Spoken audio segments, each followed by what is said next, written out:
Hello, ladies and gentlemen, and welcome to the first annual Heart Cheer Media Day. I'm your host, Heart correspondent Rich Linden. Hey, we are super pumped up today to be joined by defending Heart competitive cheer conference champion, Missouri Valley College head coach Nicholas Lutz, and athlete Deja Robinson. Deja and Coach, how you doing today? Thanks for coming on. Good. How are you? We're doing all right. Thanks for having us. No problem, Coach. This is crazy. I just found out. Team won its seventh straight Heart Competitive Cheer Conference Championship, going for 8 this year. How exciting is that for you? And what are the keys to success? This is a dynasty. How do you continue that excellence? Oh man, the biggest thing it comes down to repetition of every single thing that we do, of every skill. I think Deja would confirm that that is the thing that we drive home the most in every single practice. It's not enough to be able to do it close to right, or do it right once. It's a matter of you got to get in the reps constantly. Do it so many times that you can't do it wrong anymore. That's the biggest thing, and that honestly has been the biggest key thing to our success over the years. The other thing being team culture, team chemistry. This team that we have, they have their own culture. It's very well defined, well established. You can see that she's confirming that. They know how to work hard. They know how to push themselves, but they know how to have fun doing it. They make it their own, and they put their personalities into everything they do, and they can have a good time and enjoy the repetitions and enjoy the hard practices while also pushing themselves as hard as possible. Well, that culture isn't developed without leadership. So let's talk about that leader sitting right next to you. Introduce us to Deja Robinson. Tell us what she means to the squad.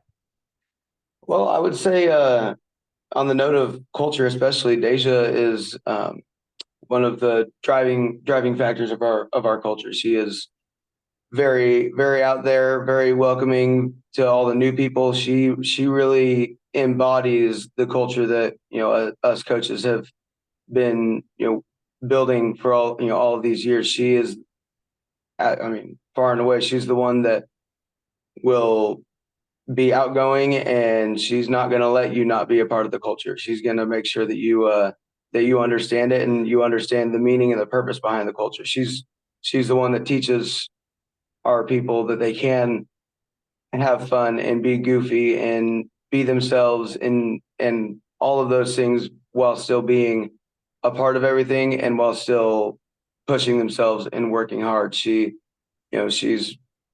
key in all of those things. She will take the hits, and she will go to the ground for a skill as many times as it takes.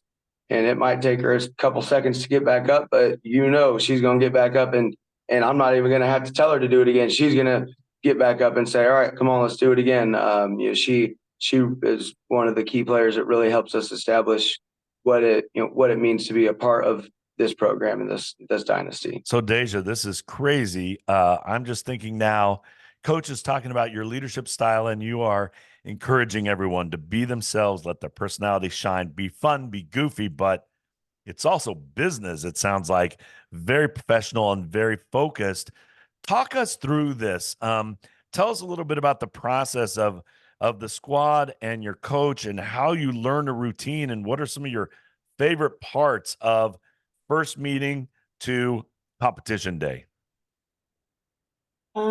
My favorite part has to be the grind, and the relationship. So relationships are big and important to me because the things we do are really hard. And sometimes you do get hit, and sometimes you do get knocked to the ground. But the important thing is knowing that the person next to you is willing to pick you up and willing to help you go on, telling you what you need to hear to make sure you're able to keep doing those hard things, because it's not easy. If it was easy, everybody would do it. So like, my favorite parts are the tough practices. Like, sometimes somebody might cry, but going out there and checking on your teammates, like say, hey, I'm hurting too, I'm sore too, like let's push through it together. Like being able to have empathy for each other, but also being hungry, like we all have a goal. And um whether like scoring goes how we want it or not, like the ultimate goal is to be proud of what we present on the mat at all times. So pushing ourselves to that is like the grind is my favorite part. That's crazy. That is so unusual. This is testament of how you won 7 straight championships, liking that process and that grind. So, Deja, I'm going to stick with you for a second.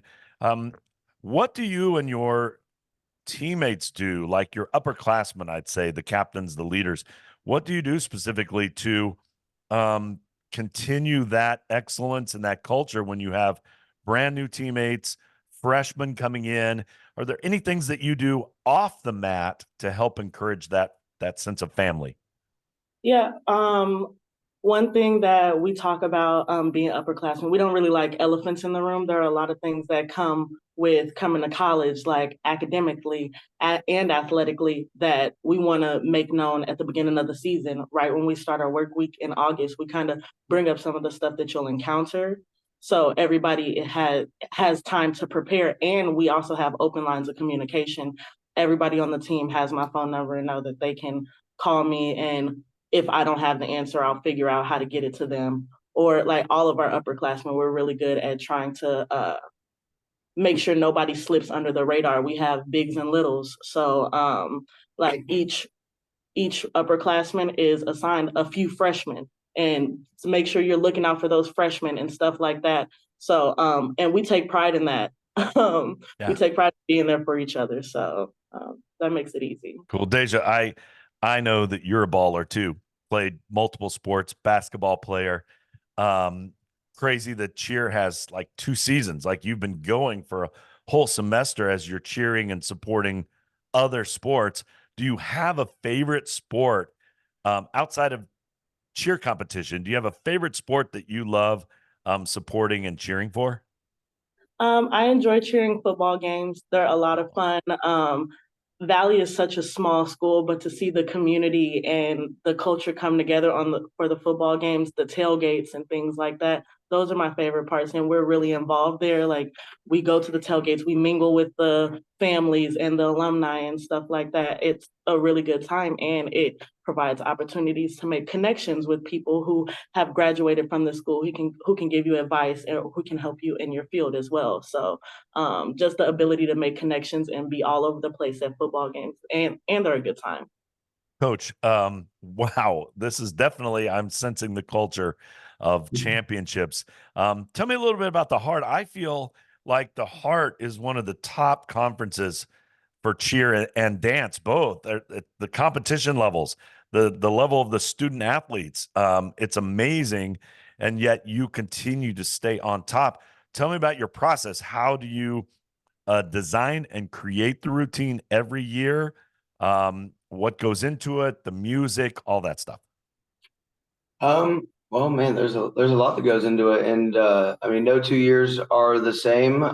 Obviously, every group of athletes each year is going to be different and have different things that work for them and motivate them. And also, us as coaches, we never look back on a comp season and say, "Cool, we figured it out." That this is exactly how to do it. We're always looking back and reflecting on, okay, where can we improve? What could we have done better? Where were we lacking? All that stuff. So I mean, those things, to begin with, are huge. Just finding what works for each team, and then finding the ways that we can constantly be improving. I always say that the day that I say I have nothing left to learn as a coach, that's the day I should probably stop coaching. So those things are huge. Outside of that, we go out of our way as much as possible to make sure that the athletes have just as much ownership over what they do, Okay. as far as building the routine and all that stuff, because we want them to also have ownership of their own success. So we have established a culture that's very much built around the athlete getting out of it what they put into it. Hey. We're not going to do everything for them. We're not going to hold their hands, micromanage, and constantly be telling them every little thing to do. We're going to be pushing them and guiding them and helping teach these skills, but we make sure that they know that at the end of the day, it is also just as much up to them whether they succeed or fail. And That's then phenomenal, man. yeah, and on top of that, we just push each year. We push each athlete and each group of athletes to do the best thing that they can possibly do. Obviously, we guide those things in terms of what's going to score higher and all of that. But our top priority is putting out the hardest routine that we are possibly capable of doing.